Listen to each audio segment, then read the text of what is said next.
Modern airplanes are able to operate from some of the world's most challenging runways. In light of current technology and human invention, pilots face the problem of landing and taking off from aircraft carriers, makeshift dirt runways, and landing zones in the middle of the ocean that are substantially reduced in size. Hello everyone, and welcome to another video. Today, we'll be looking at how the US did the craziest landing on an aircraft carrier. Yeah, you heard it right. So, let's start our video.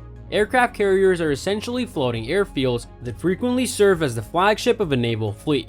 Since they were initially utilized in combat during World War I, their technical capabilities have improved significantly.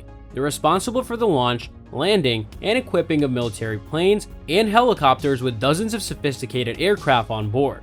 The Aviation Ordnance Team is responsible for the management and distribution of weaponry to the various aircrafts on board. In addition to aiding other aircraft flying within the carrier strike group, aircraft carriers play a crucial role in providing assistance. In the past, most carriers relied heavily on Grumman C-1 merchants to deliver new supplies, but this aircraft eventually became obsolete because of its limited range and payload capacity. As the demand for supplies for numerous aircraft carriers increased, the United States began to contemplate employing C-130 Hercules. This massive aircraft had a wingspan of 132 feet, and landing it on an aircraft carrier of just 1,067 feet in length and 238 feet in width would be quite a problem. On board the USS Forrestal, numerous efforts were attempted to land this enormous aircraft, with 29 touch-and-go landings and 21 full-stop landings without incident. After extensive testing, the C-130 Hercules was able to land safely using only 460 feet of runway and takeoff using 745 feet, a remarkable feat for a 76,000-pound aircraft carrying a 13-ton payload. Over the years, 32 variations have been produced, making it the longest aircraft production run in military history. With the ability to transport enormous freight loads and operate from some of the world's most difficult runways, the C-130 has proven to be a very adaptable and useful transport aircraft.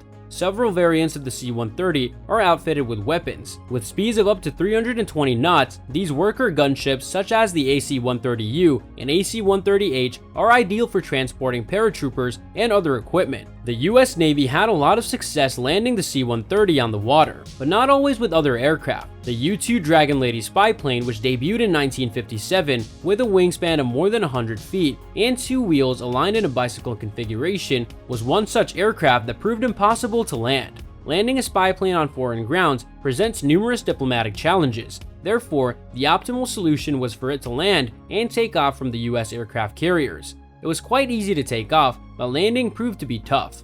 Some older U-2 models were converted to U-2Gs, giving them a great landing capability on carriers. To aid with landings, the enormous wings were reinforced and spoilers were installed.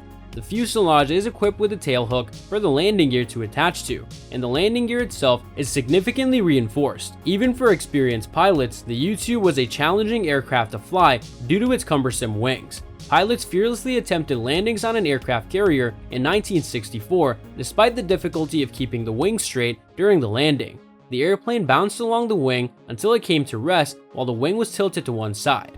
To this day, no further attempts have ever been made to land the Dragon Lady on a carrier. With the development of modern takeoff and recovery technologies, the difficulties of field landings have been eliminated as a result of technological advancements.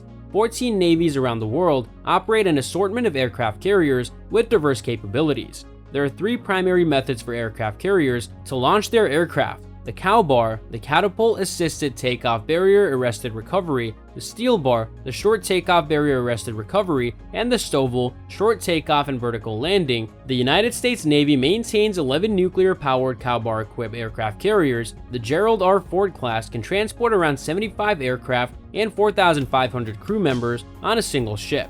Instead of a steam-powered cattle bar, the Gerald R. Ford class utilizes an electromagnetic launch system with improved arresting gear. This enormous vessel has a full load displacement of 100,000 times, making it the largest in the world. Each of the two aircraft carriers designated CVN-78 and CVN-79 took roughly 4 years to build.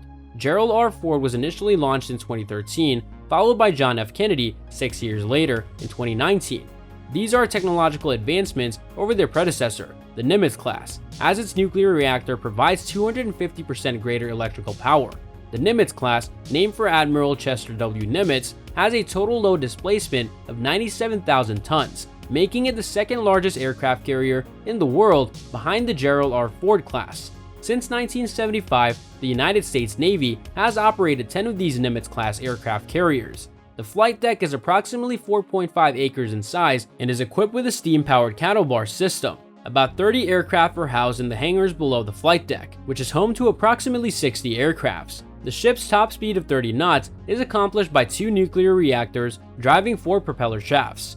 Newport News Shipbuilding Company in Virginia is responsible for constructing aircraft carriers of the Gerald R. Ford and Nimitz classes. Since its inception in the 1950s, the design of these supercarriers has been developed, and they are currently made of modular components called superlifts that are eventually joined together.